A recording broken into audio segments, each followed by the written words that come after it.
16 जुलाई की सुबह अमरावती में एक विवाद सुलझाने के लिए कुछ युवक आमने सामने आए। कहानी की शुरुआत इंस्टाग्राम के एक क्लोज ग्रुप से हुई थी, जहां चैटिंग, कमेंट्स और रिश्तों को लेकर तनाव बढ़ गया।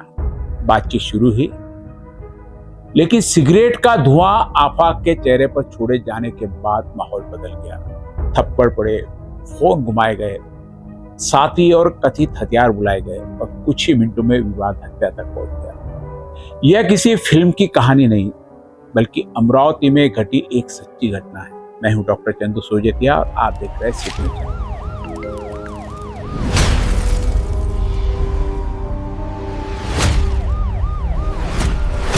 इस घटना के नामों के बारे में थोड़ा सा खुलासा कर दे। इस घटना में हत्या के शिकार युवक आफाक का नाम वास्तविक है।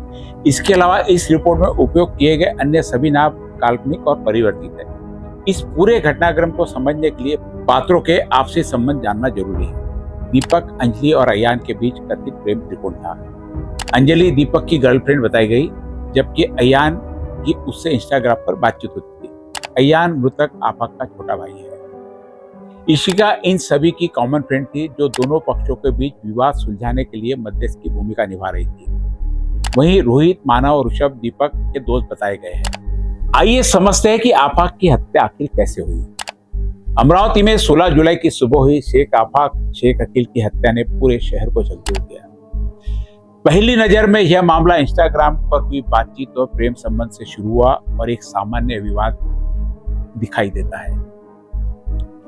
लेकिन पुलिस की प्रारंभिक जांच और अब तक सामने आए घटनाक्रम को देखें तो यह सिर्फ प्रेम विवाद नहीं था। यह सोशल मीडिया की आभासी दुनिया, युवाओं के बीच बढ़ती गुटबाजी, छूटी शान, अपना दबदबा दिखाने की मानसिकता और कुछ मिनटों में लिए गए हिंसक फैसलों की कहानी भी है। इस मामले में वयस्क युवकों के साथ कई नाबालिग की भूमिका भी सामने आई है।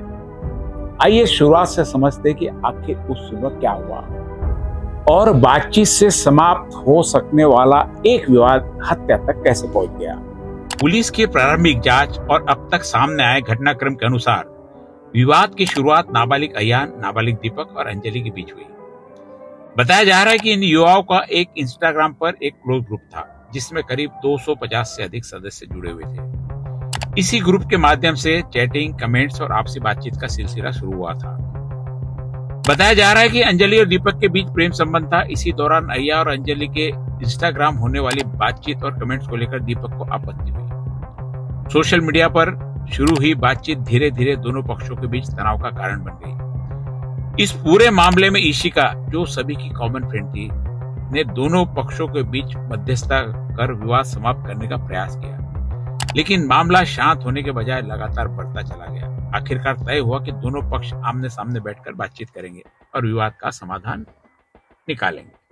कहा जाता है कि हर विवाद की शुरुआत शब्दों से होती है और अगर समझदारी दिखाई जाए तो उसका अंत भी शब्दों से ही हो सकता है। लेकिन जब बातचीत के बीच अहंकार, गुटबाजी और खुद को ताकतवर साबित करने की मानसिकता आ जाए तो कुछ मिनटों में कई जिंदगियां बदल जाती है। 16 जुलाई की सुबह इशिका की मुलाकात अयान, उसके बड़े भाई आफाक और उसके साथी जैद से 0 डिग्री के पास हुई। इसी दौरान अंजलि वहां से गुजरती दिखाई दी। बताया गया कि अंजलि एक कॉलेज में पढ़ती है। आफाक ने अंजलि से कहा क्या वह उससे बात भी नहीं करेगी। इसके बाद अंजलि कुछ समय के लिए वहां रुक गई। इसी दौरान अयान ने इशिका से कहा कि वह इस विवाद को समाप्त करने के लिए दीपक को बुलाए। उस समय दीपक रोहित उर्फ आर के घर में मौजूद था। रोहित का आपराधिक रिकॉर्ड होने की भी बात सामने आई है और उसे कथित रूप से आर के कंपनी नामक ग्रुप का लीडर भी बताया जाता है। दीपक ने मिलने के लिए हामी भर दी, लेकिन उसकी गाड़ी में पेट्रोल कम होने के कारण मिलने की जगह बदलकर सैम कॉर्नर तय की गई। यही वह स्थान था जहां कुछ देर बाद बातचीत के लिए जमा हुए दोनों पक्षों का विवाद खूनी संघर्ष में बदल गया। 0 डिग्री के पास हुई बातचीत के बाद इशिका सहित 5 लोग सैम्स कॉर्नर की ओर निकलते हैं। सैम्स कॉर्नर पर रोहित और दीपक पहले से ही मौजूद थे। रोहित वहां पहले से ही सिगरेट पी रहा था। दोनों पक्षों के बीच बातचीत शुरू होती है, लेकिन इस पूरे विवाद की सबसे बड़ी चिंगारी वह सिगरेट बनी। बातचीत के दौरान रोहित ने कथित रूप से स्टाइल मारते हुए चेहरे पर कुटिल मुस्कान के साथ सिगरेट का धुआं सीधे आपा के चेहरे पर छोड़ दिया। यह हरकत केवल सिगरेट का धुआं छोड़ने जैसी नहीं लगी, बल्कि मानो वह आपा को नीचा दिखाना चाहता हो, उसे उकसाना चाहता हो और उसके सामने अपना दबदबा साबित करना चाहता था। एक तरफ पुराना विवाद पहले ही सुलग रहा था और दूसरी तरफ सिगरेट का यह धुआं उस सुलगते माहौल पर चिंगारी बनकर गिरा। जो विवाद बातों से सुलझाया जाना था वह सिगरेट के धुएं में जल गया।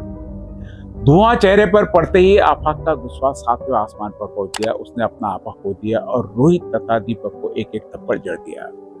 यही वह क्षण था जहां बातचीत समाप्त हुई और अब अपमान, अहंकार बदले तथा हिंसा की शुरुआत हो गई। थप्पड़ पड़ते ही स्थिति और बिगड़ गई। विवाद शांत करने के बजाय दोनों पक्षों के बीच हाथापाई शुरू हो गई। इसी दौरान रोहित और दीपक ने मयूर उर्फ माया कुराड़े को फोन किया और उसे कथित रूप से सामान लेकर घटना स्थल पर आने को कहा। आरोप है कि यह सामान से आशय हथियारों से था। मयूर अपने साथ 14 वर्षीय नाबालिग ऋषभ को लेकर सैम्स कॉर्नर पहुंचा। बताया जा रहा है कि ऋषभ 9वीं कक्षा का छात्र है। एक ऐसा विवाद जिसमें बातचीत के लिए युवा को बुलाया गया था, उसमें नाबालिग भी खींचे चले आए। यहीं से यह मामला केवल कहा सुनी या थप्पड़ तक सीमित नहीं रहा, अब विवाद में बदले की भावना भी शामिल हो गई थी। एक और आपाक का गुस्सा था तो दूसरी ओर रोहित और दीपक के मन में थप्पड़ का अपमान और प्रतिशोध था। थप्पड़ खाने के बाद मामला शांत करने के बजाय फोन घुमाए गए, साथियों को बुलाया गया और कथित रूप से हथियार घटनास्थल तक मंगवाए गए। कुछ ही मिनट पहले तक दोनों पक्ष जिस विवाद को बातचीत से समाप्त करने के लिए एकत्र हुए थे, वही विवाद अब हिंसक टकराव की ओर बढ़ चुका था। यही एक बड़ा सवाल खड़ा होता है, क्या वहां मौजूद किसी व्यक्ति ने यह नहीं सोचा कि हथियार हाने के बाद स्थिति किस हद तक बिगड़ सकती है?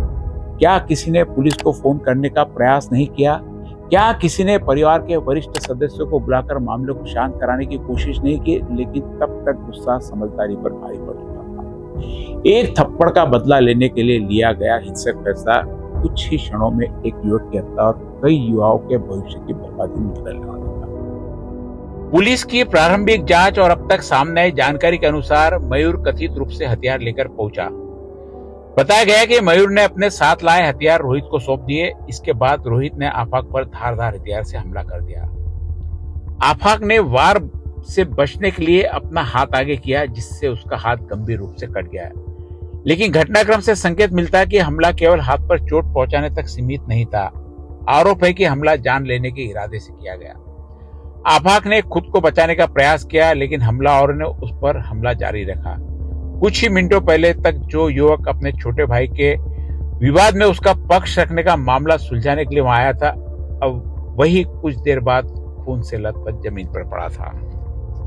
हमला हो चुका था, आफाक खून से लथपथ जमीन पर पड़ा था और आरोपी घटना स्थल से भागने की तैयारी थे। लेकिन शायद उन्हें यह अंदाज नहीं था कि जिस वारदात को वे कुछ मिनटों में अंजाम देकर पीछे छोड़ रहे, उसकी पूरी कहानी कैमरे और मोबाइल के फोन में दर्ज हो चुकी थी। घटना से पहले किसी ने फोन किया, किसे घटना स्थल पर बुलाया गया, कथित हथियार कहां से आए, हमले के बाद आरोपी किस रास्ते से भागे, इन सभी सवालों के जवाब अब केवल लोगों के बयानों में नहीं, बल्कि CCTV footage, Instagram chat, call details record, mobile location और अन्य तकनीकी साक्ष्यों में छिपे हैं। पूरी घटना आसपास लगे सीसीटीवी कैमरों में रिकॉर्ड होने की बात सामने आई है। घटना के बाद वरिष्ठ पुलिस अधिकारी, रिजयपुरा पुलिस, अपराध शाखा, फॉरेंसिक टीम और डॉग स्क्वाड घटना स्थल पर पहुंचे। पुलिस ने घटना स्थल और आसपास के सीसीटीवी फुटेज अपने कब्जे में लिए। उसके साथ ही Instagram chat, mobile call detail record, घटना से पहले और बाद में आरोपियों के लोकेशन और अन्य डिजिटल साक्ष्य भी जुटाए गए। पुलिस यह पता लगाने में जुटी है कि कथित हथियार किसके कहने पर मंगवाए गए, हथियार कहां से आए, किसने फोन किए, हमले का फैसला किसने लिया और वारदात में किस आरोपी की क्या भूमिका रही। वारदात के बाद आरोपी घटनास्थल से भाग निकले, लेकिन उनके भागने का रास्ता, दो पहिया वाहनों की जानकारी, मोबाइल लोकेशन, कॉल रिकॉर्ड और सीसीटीवी फुटेज पुलिस जांच में महत्वपूर्ण कड़ियां साबित हुए। दूसरी ओर घटनास्थल पर एक युवक जिंदगी और मौत के बीच संघर्ष कर रहा था। वारदात को अंजाम देने के बाद आरोपी दो पहिया वाहनों पर सवार होकर घटनास्थल से फरार हो गए। बताया जा रहा है कि आरोपी चांदूर रेलवे के रास्ते वर्धा की ओर भागे। दूसरी ओर अयान और वहां मौजूद अन्य लोग गंभीर रूप से घायल आफाक को अस्पताल लेकर पहुंचे। डॉक्टरों ने उसे बचाने का प्रयास किया, लेकिन गंभीर चोटों के कारण आफाक की मौत हो गई। कुछ मिनटों का विवाद एक परिवार के लिए जिंदगी भर का दुख बन गया। आफाक की जान चली गई, जबकि इस मामले में शामिल कई युवाओं का भविष्य पुलिस की जांच, अदालत और कानून के शिकंजों में फंस गया। आफाक की मौत के बाद अब केवल यह सवाल नहीं कि हमला किसने किया, परिवार यह भी जानना चाहता है कि यह हमला अचानक हुआ था या इसके पीछे पहले से कोई तैयारी और साजिश थी। आफाक के रिश्तेदारों का कहना है कि घटना की जांच केवल घटना स्थल पर मौजूद हमलावरों तक सीमित नहीं रहनी चाहिए। किसने फोन किया, किसने कथित हथियार मंगवाया, किसने हथियार उपलब्ध करवाया, किसने हमला करने का फैसला लिया और किस व्यक्ति ने वारदात में प्रत्यक्ष या अप्रत्यक्ष भूमिका निभाई, इन सभी सवालों के जवाब सामने आने चाहिए। परिवार का दर्द सिर्फ अपने बेटे को खोने का नहीं है, उनके मन में यह भी सवाल है कि क्या आफाक को सोच समझकर घेरा गया था? क्या विवाद सुलझाने के नाम पर उसे ऐसी जगह बुलाया गया जहां पहले से टकराव की जमीन तैयार थी?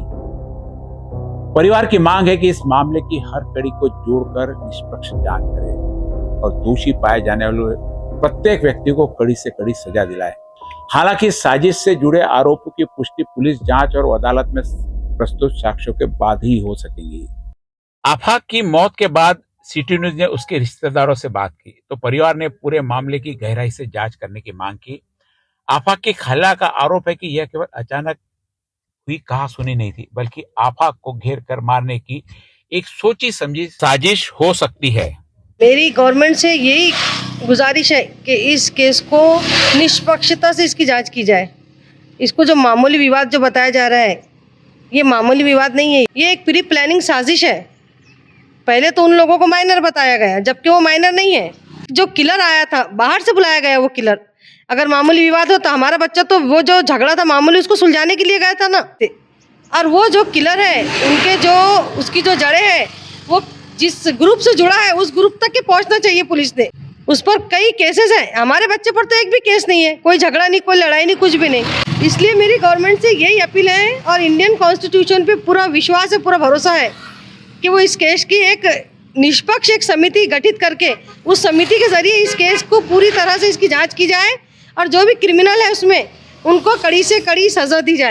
क्योंकि जो किलर है वो कहीं और से आया था और मामूली विवाद में किलर नहीं होते, ये आम बच्चे नहीं थे, ये इनकी बहुत बड़ी एक गैंग है, उस गैंग से इनके तार जुड़े हैं। उनको कड़ी से कड़ी सजा मिले, उनको फांसी की सजा दे ताकि आगे कोई भी इस तरह की बर्बरता करने की कोई हिम्मत ना कर सके। बस कई माओं की, ये ऐसे लोगों की हिम्मत बढ़ जाती है और कई माओं की गोद उजड़ जाती, कई जवान बच्चे हमारे हाथों से चले जा रहे हैं। रिश्तेदारों का कहना है कि वारदात में शामिल सभी लोगों की भूमिका स्पष्ट की जानी चाहिए।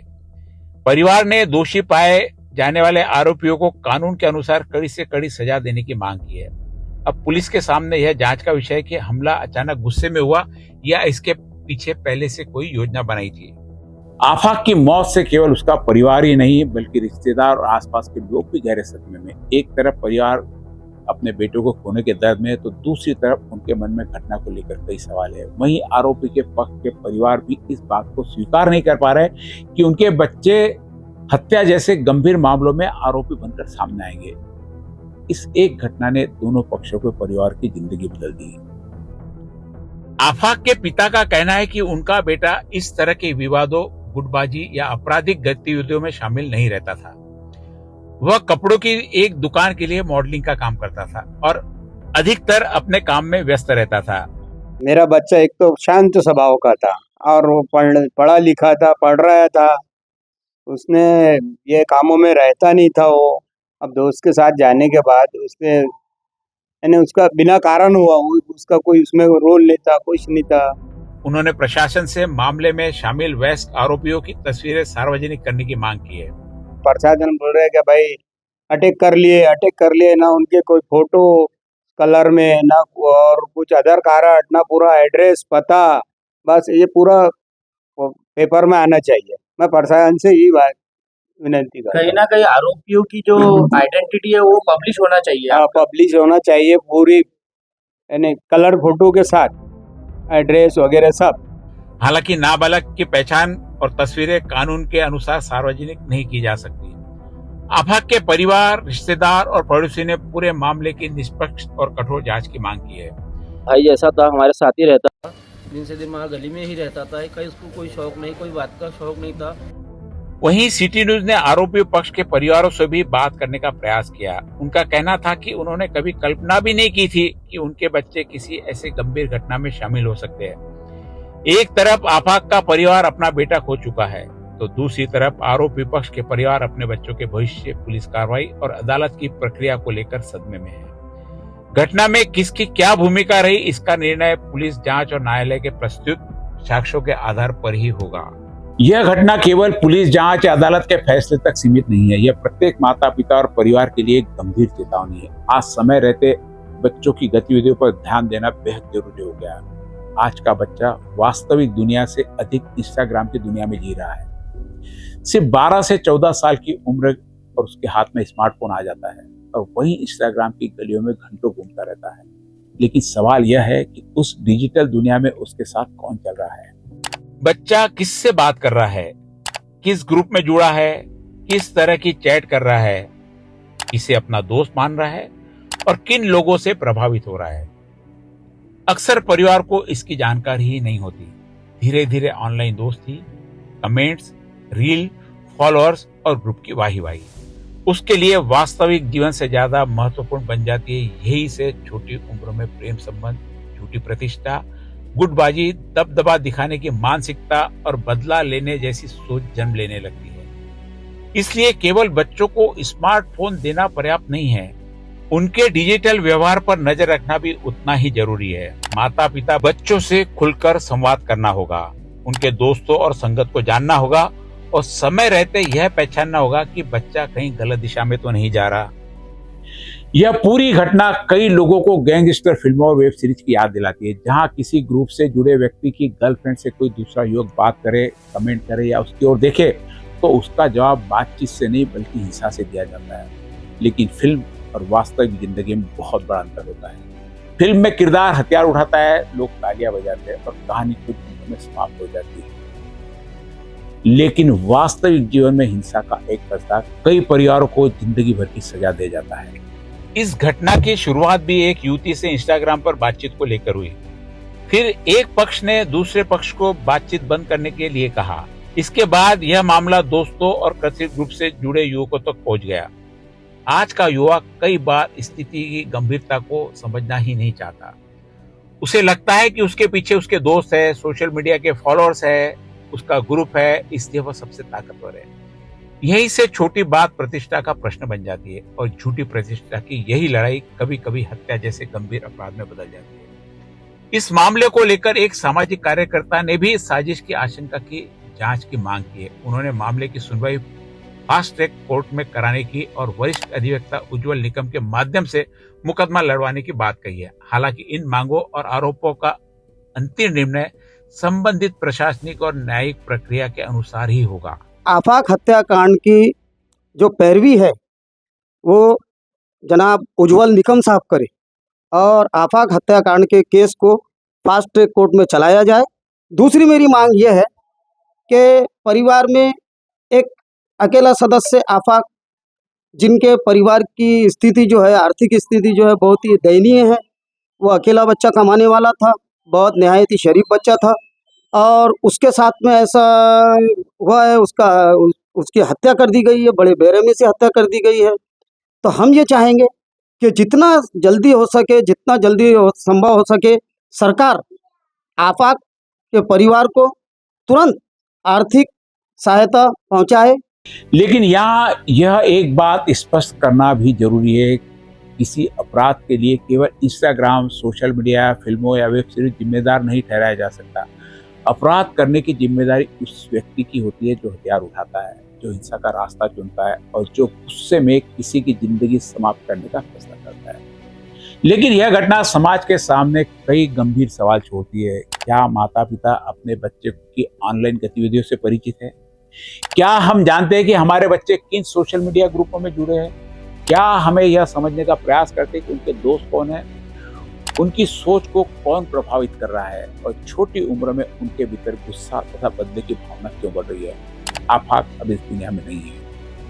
एक परिवार ने अपना बेटा खो दिया और कई दूसरे परिवारों के बच्चे पुलिस जांच, अदालत, जेल और मुकदमों के लंबे चक्र का सामना करेंगे। इंस्टाग्राम की एक बातचीत, कुछ कमेंट, सिगरेट का एक धुआं, चेहरे पर एक कुटिल मुस्कान, एक थप्पड़, साथियों को बुलाने के लिए किया गया फोन और कुछ मिनटों का गुस्सा कई जिंदगियां तबाह कर गया। आज जरूरत केवल दोषियों को सजा दिलाने की नहीं, जरूरत परिवार के बीच संवाद की है, स्कूल और कॉलेज में डिजिटल जागरूकता की है, किशोरों को काउंसलिंग की है और समाज में हिंसा के खिलाफ स्पष्ट तथा मजबूत संदेश देने की है। समय रहते बच्चों की गतिविधियों पर ध्यान नहीं दिया जाए, उसके दोस्त की तरफ बात नहीं किया जाए और उनकी ऑनलाइन दुनिया को ना समझा जाए तो शायद किसी दूसरी घटना को होने से पहले रोका जा सकता है।